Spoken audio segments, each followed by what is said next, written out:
আসসালামু আলাইকুম। আমি শাম্মী প্রতিদিনের মতো আজকেও আপনাদের মাঝে হাজির হয়ে গেলাম। এই যে সকালবেলা ফুলকো ফুলকো নরম নরম রুটি আর তার সাথে বাঁধাকপি ভাজি। তো বাঁধাকপি ভাজি আমার ভীষণ প্রিয়, একদম সবুজ সবুজ করে ভাজি করলে হলুদ ছাড়া খুব ভালো লাগে। আর এই যে রুটি, সকালবেলা এই নরম তুলতুলে রুটি ভাজি আর এক কাপ চা হলেই দিনটা কিন্তু খুব ভালো কাটে।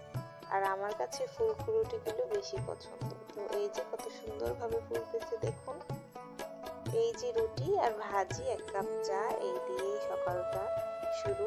তো সকালের খাবার শেষে দুপুরের রান্না বসিয়ে দিয়েছি।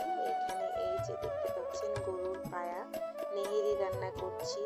আর সকালবেলা গিয়ে দেখি দূর একটা লাউ কেটে ফেলেছে মাচা থেকে, মাচার নিচে।